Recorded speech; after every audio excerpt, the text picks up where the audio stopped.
Today on the Lunduke Show, we're going to be talking about planned obsolescence and how much it pisses me off. It pisses most people off, but I feel like ranting about it because I can.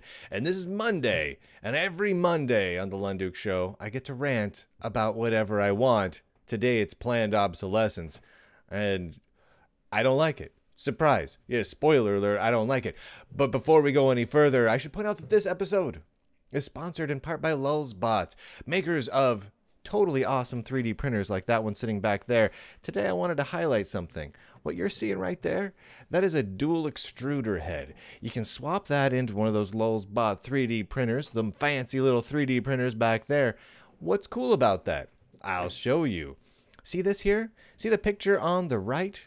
Well, the picture on the right is a nice little cool little 3D printed part. The problem with a part that has a complex shape like that is a lot of times you need support material in order to keep it as it's 3D printing, keep the material from drooping down, to keep it supported as it's being printed. Well, if you have a dual extruder head, you can also use a soluble material to print supports as you go. That little one on the right, you see those little clear lines there? That is a water-soluble support material that you can print along with this, meaning you can just dunk it in some water, swish it around for a while. In fact, they've got some videos of them spinning it in a circle over on their YouTube site, and the soluble material is gone. So you don't have to go around cutting chunks of it off. If any of you have done a lot of 3D printing, you know what I'm talking about, or sanding it down, you literally get to just use that water-soluble material to just soak it all away. Anyway, you can use that with a dual extruder head from Lulzbot, which is very cool. But what's not cool is planned obsolescence. Let's do a little bit of a background trip here on planned obsolescence, on where it comes from, what it means, who defined it, all that sort of thing. Well, it all starts, in my mind, with a guy named Brooks Stevens. Now, you may not know Brooks Stevens, but he is an industrial designer, and he's a marketing guy. And, well, he's responsible for this. He's responsible for much of some of the iconic looks of Harley-Davidson motorcycles, at least from a certain year onward. He also designed, at least in part, this Jeep Wagoneer, this kind of classic old-school Jeep Wagoneer. He was responsible for that. He's also often credited with that horrible robin's egg shell blue color from the from the 1960s and such. He's kind of credited as the person who really pushed those sorts of things forward, and he also is the guy that brought us the popularization of the term planned obsolescence. Brooks Stevens went to a conference, I believe it was in Milwaukee, that was a marketing conference back in 1954. And as he went to that conference and got up to give his speech, he started talking about planned obsolescence and how it was essentially a very, very important thing. Well, this is how Brooks Stevens, the guy who popularized the term, defined it: instilling in the buyer the desire to own something a little newer, a little better, a little sooner than is necessary. That's about right, and it's kind of a jerk move, really. However, planned obsolescence does go back further than that. As far as I can tell, the earliest description of planned obsolescence is from a 1932 pamphlet written by a guy named Bernard London, and it was entitled "Ending the Depression Through Planned Obsolescence." And here is what Bernard London suggested that we do as a government, the U.S. government, in order to end the Depression. I'm just going to read this straight off here.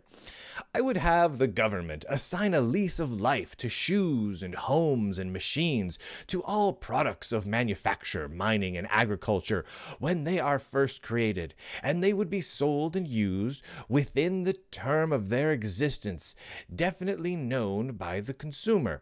After the allotted time had expired, these things would be legally dead and would be controlled by the duly appointed governmental agency and destroyed if there is widespread unemployment. Basically, the idea is if you buy a pair of shoes, your shoes will have a lifespan of a year or two.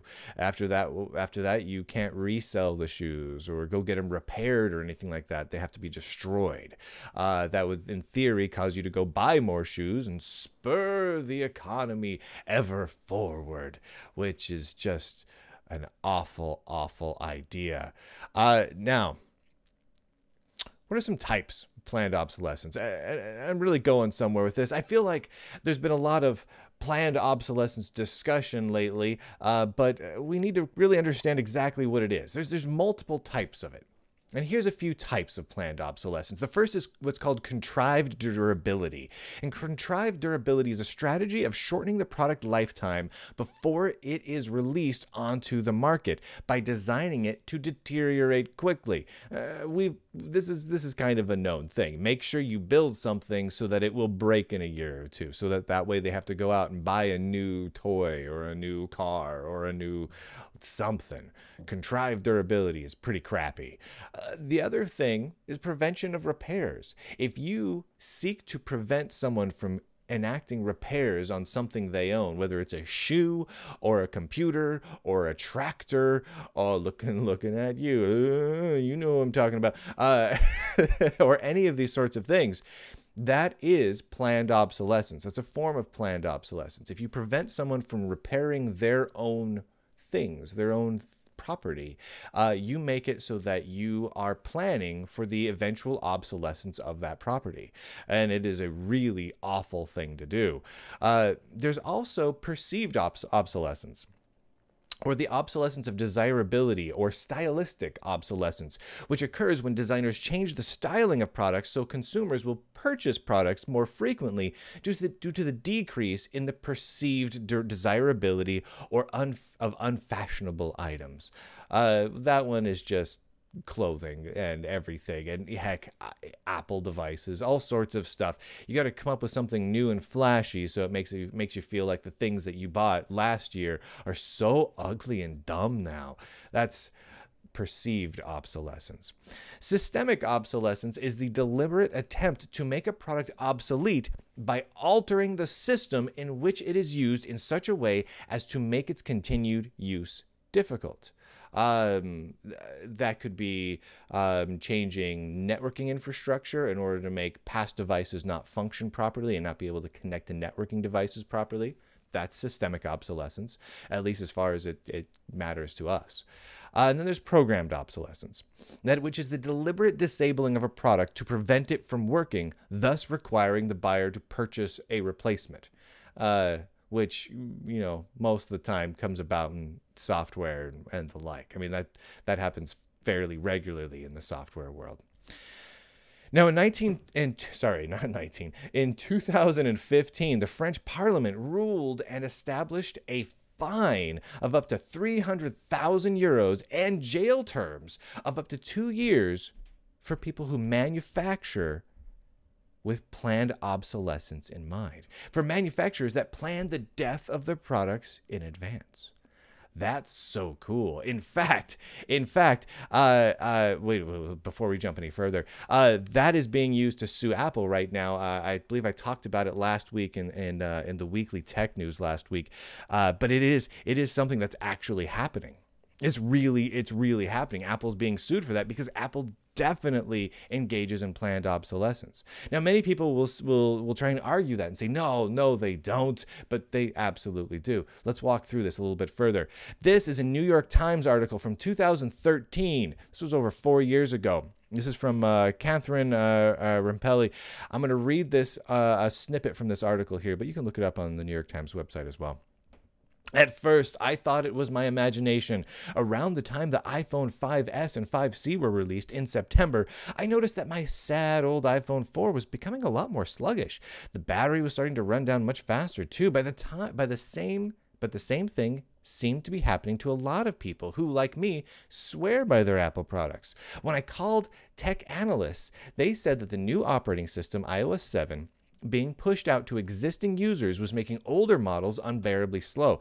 Apple phone batteries, which have a finite number of charges in them to begin with, were drained by the new software. So I could pay Apple $79 to replace the battery, or perhaps spend $20 more for an iPhone 5C. It seemed like Apple was sending me a not so subtle message to upgrade, and that's exactly what Apple was doing. This is very, very common. It's also very common to set a lifespan of a device in the device itself. The best example of that, not just with batteries, which will often work very well past their stated lifespan of number of charges, which will often start to instantly degrade because the manufacturers are a bunch of jerks, but ink. If you buy printer ink, a lot of times those little ink cartridges, they have a set number of prints that are allowed, after which they start saying, hey, I'm running out of ink. And they start displaying little messages to you. Well, even though they're not running out of ink, they're just lying to you. This happens all the time. And it's not just computers. I mean, if you look at major appliances, if you go to Wikipedia, I just pulled this off of Wikipedia, there's been many studies done that chronicle the life expectancy of certain categories of products, some of which are known to have planned obsolescence, such as those types of features built in, and those that have no known planned obsolescence features. The average life expectancy of an air conditioner for a room, like a little room air conditioner, 10 years with planned obsolescence, 17 years without planned obsolescence. A microwave oven, 9 years with planned obsolescence, 18 without planned obsolescence. A refrigerator, 9 years with planned obsolescence, 20 without planned obsolescence. This is a problem. This is a problem among so many aspects of so many different markets that we have to deal with. For me, it hits most closely to home in electronics and computer related devices, but this hits everything. Now, how does that apply here? Let's look at a little bit more electro gadgets, right? Same Wikipedia article, pull these off here. Laptops with planned obsolescence have a life expectancy on average of about 6 years. Now, you may buy them sooner, but with planned obsolescence, about 6 years. Without planned obsolescence, more like 10 years was more reasonable. An incandescent light bulb with planned obsolescence has a life expectancy of 1,000 hours, 2,500 hours without. A smartphone, 3 or 4 years with planned obsolescence if you get a battery replacement, 5 years without planned obsolescence. This is horrible. It's just absolutely horrible, and it's rampant. It is absolutely rampant, and it affects literally all of us on a highly regular basis. And we buy into it. We buy into it happily, and it is absolutely friggin' ridiculous. For example, do you have an operating system that connects to a remote server for any vital function, including updates? Planned obsolescence. That's what that is. If you have a operating system that requires you to be able to connect to a server for authentication, for registration, for updates, etc., and you don't have the ability to modify easily which server you're pointing at. So like if you're running Windows or Mac OS X, you're running a system that they are specifically engineering to have planned obsolescence in mind. That's the case of it. If you've got an open source operating system, you can point it at different servers and you can work around those sorts of problems. But if you're on Windows or Mac or something like that, well, you're buying into planned obsolescence. You're saying flat out, I want my operating system to expire after a few years and no longer function. You are specifically making that choice because you want it. That is insane to me. Are you running any closed source software? Does any of it have an end-of-life date? Most of it does, in fact. Most closed source software, especially from the big vendors, have end-of-life dates on them. It is, in fact, very hard to even get and install older closed source software a lot of times. And not all the time, but many, many times. I had an old tablet. I have an old Android tablet that I got back in the early days of Android tablets. It was an HTC Flyer. It was a cute little tablet. It wasn't too expensive. One of those little 8-inch dealios. Well, that tablet, it can't get OS updates anymore. It's basically a dead brick tablet now. But if I did want to continue using it, I would have a serious problem in doing so, because many of the software applications that I bought for it through Google's store at the time, the Android marketplace, now known as the Play Store, are no longer available. I just simply can't. Case in point, Electronic Arts released a version of SimCity for Android devices, and it was like a desktop version of SimCity. It wasn't like one of those cheapo little flash game type versions of SimCity. It was a full-on real SimCity 2000-ish game. They pulled it from the marketplace. I paid for it, but I can't get it anymore because planned obsolescence. Do your video game consoles or your TV set-top boxes operate properly without an active internet connection to specific predefined servers? Most don't. Do you have an Xbox, PlayStation 4? Things stop working properly. A Nintendo Switch, a Nintendo 3DS, if you buy games through their online marketplaces, but then can no longer access those marketplaces, you're just going to start to have problems. If you have like an Xbox One or One X or whatever, you can't even play a lot of games online if you can't access Microsoft's specific Xbox servers and log in with current accounts. Those servers won't be up and running forever, and Microsoft knows that. There's end-of-life dates on all of that stuff. The whole point of which is to get you to buy the next generation of consoles. That's the whole purpose of that. And that sucks. And this isn't forward progress. There's no good thing here. You don't have to engineer your systems and your services so that they require connections to specific servers in order to function. You only do that if you want to be able to take functionality away at a later date. That is the only reason to do it. Otherwise, you'd provide an opt-out. Provide a simple way to opt out. Or if it can't connect to the server, default to let the people go online if you can't connect to the server at Microsoft. Couple lines of code, literally a couple lines of code. Very, very simple. Everyone's user experience would be 10,000 times better, but then you wouldn't have complete control over the end of life date for your product, and which means you wouldn't be able to instill planned obsolescence. The only reason to have these features is planned obsolescence. It is not necessary. It is absolutely unequivocally not necessary, and any company doing this is doing a very, very evil and bad thing. End of story. If you are buying into it, you're being played.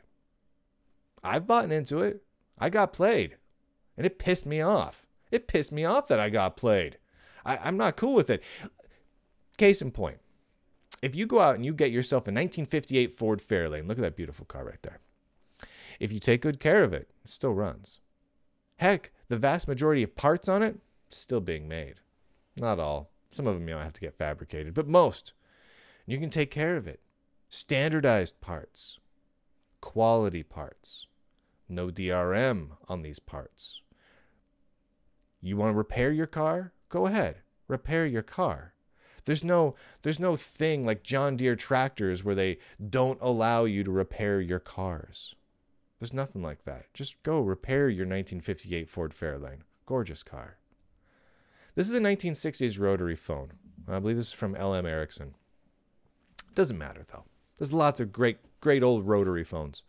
If you can find service to install a plain old telephone line and plug this phone in, it'll work. The only reason this phone would stop working is if the entire system that it is able to connect to is gone. Otherwise, this phone works. There's no DRM in here. There's nothing that says you can't fix it. See those little heads? How many people had those old phones and screwed off the ear and mouthpieces so you could rework with the wires inside of them? Of course you can do that. It's fine. It's simple to work on. It's easy, and no one's preventing you from doing it. In fact, they make them easy to screw off most of the time because they're not jerks. Not planned obsolescence. A simple device that does what it should, does it well, and lasts for a long time.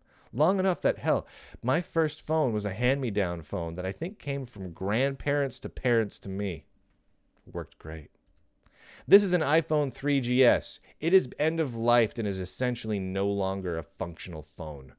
It's not a joke. This device is well outside of Apple's lifespan that they attribute to their devices, which I'll cover just in this next slide, I think. And this is no longer supported. It's no longer a supported device by Apple. They don't support it. They don't provide updates for it. They don't support it. It's an unsupported device. is dead, is basically dead. This is a direct statement from Apple during one of their quarterly financial results calls. I believe this is from about a year and a half ago.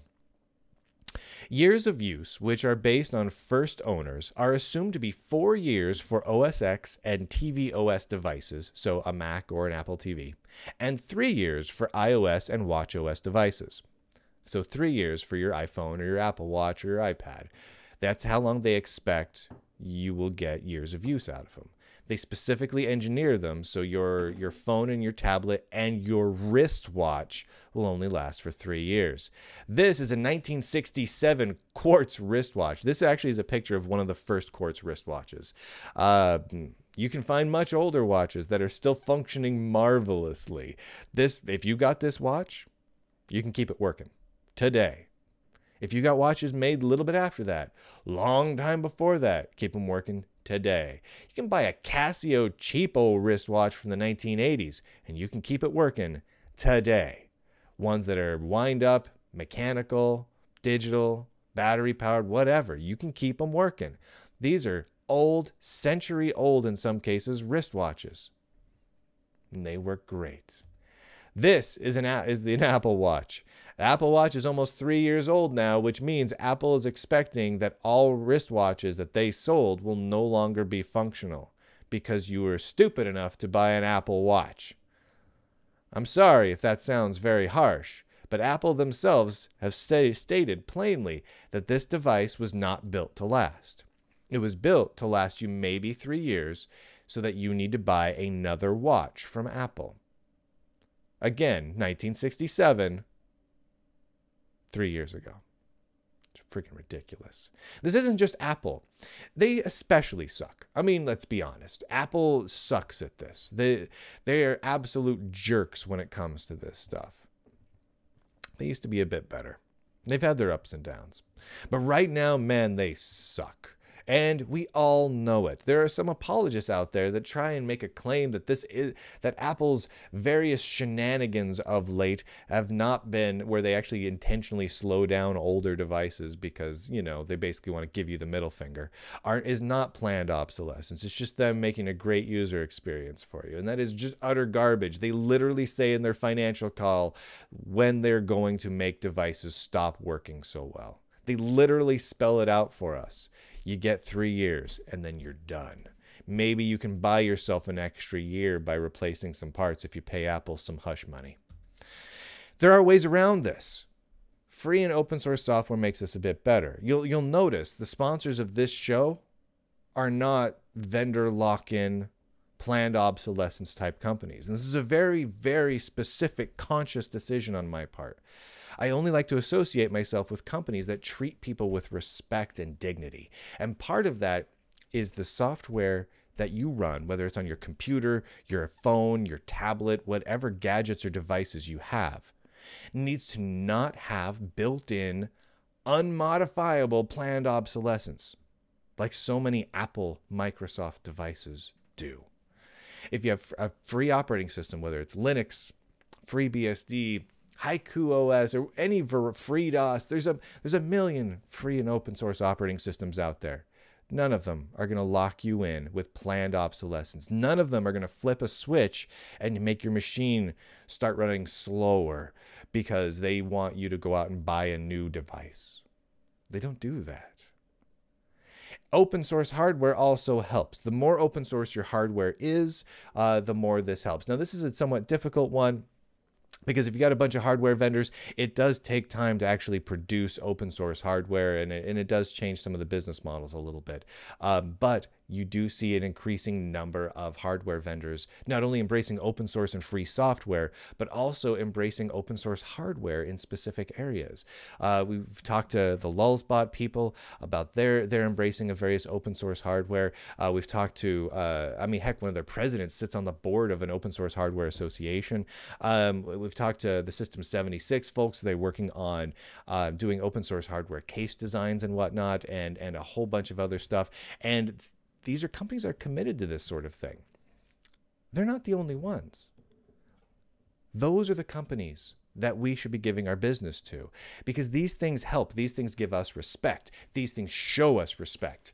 And that is critically important.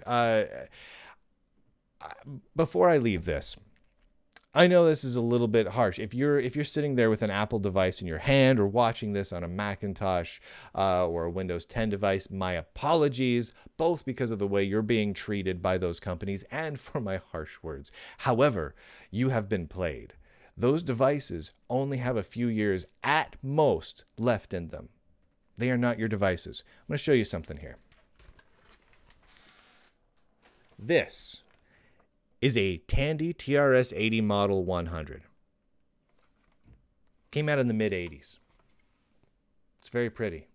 It's a pretty device. There's no doubt about it. And you know what's crazy? Still works.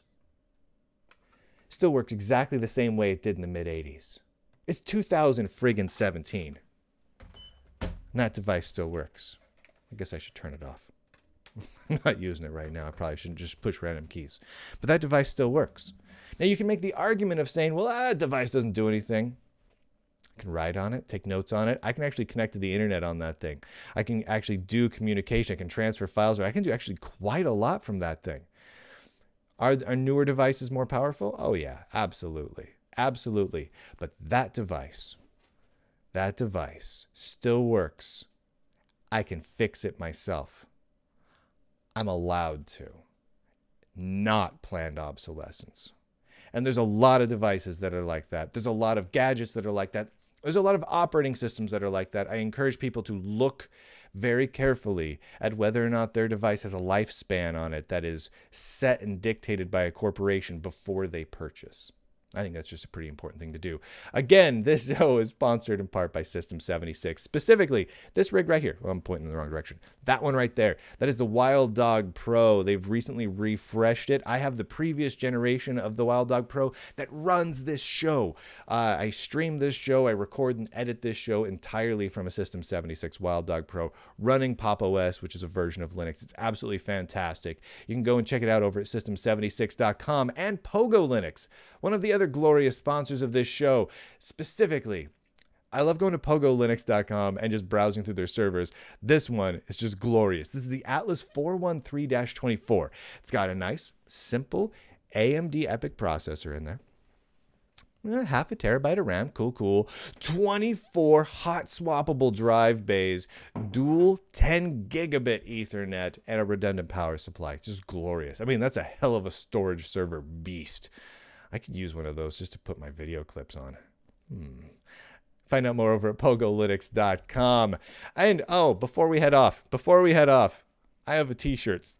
I have an apparel store. If you go to lunduke.com, at the very top corner of the screen, you'll see a thing that says the Lunduke store, and you can buy a bunch of nerdy t-shirts and hats and stuff like that in there, including this one. I was inspired by the Meltdown Inspector bugs that have been raging through the news cycle over the last week. This, of course, was a patch committed to the Linux kernel by one of the AMD engineers that in C basically says, if your processor is not AMD, assume it's not secure. I felt that was just such an epic burn. I had to immortalize that on a t-shirt. So I put that on a t-shirt for me, and now I'm selling it for you guys too. And if you would like a Linux Sucks shirt, this is currently the #1 best-selling thing in the apparel store since I launched it. If you would like to walk around at a tech conference with Linux Sucks emblazoned across your chest in a nice little 8-bit font, specifically, actually that font is a reproduction of the same font you'd get if you had a standard EGA or VGA video card and you went into DOS. This is the, I can't remember exactly which one it was called, but it's a reproduction of that one. It just seemed like a fun font to use for a Linux Sucks shirt. Why not, right? Big thanks to my Patreon supporters over at patreon.com/Brian Lunduke. If you would like the audio podcast RSS feed for this show, that's where you want to go. These are the current top line supporters, my 32-bit level supporters. It goes like 8-bit, 16-bit, 32-bit, something like that. These are the bee's knees. Everyone who pitches in, whether they pitch in $1 or $1 billion, no one pitches in $1 billion yet. But if someone did, they would all be important to me. all in my heart. All right. This ends Monday, my weekly rant. Check out tomorrow. We'll do the weekly Linux news. Wednesday, tech news. Thursday is Linux Thursday, where you get to decide what we talk about. And on Friday, we will finally have the grand premiere of the Lunduke Files, which is a totally different sort of show that focuses on aliens and stuff. It was supposed to debut last week, but then I got a really, really nasty cold and headache. I have 2 kids. The kids get sick, they bring stuff home, and then I get sick. I'm just happy I made it all the way through the week, and then I only was sick mostly for the weekend. But anyway, Friday, that'll be happening there. Thank you again, everybody. If you want to find out more, you can go to lunduke.com, youtube.com/Brian Lunduke, blah, blah, blah, blah, blah, blah, blah, blah, blah. Thank you all. I'll see you all tomorrow.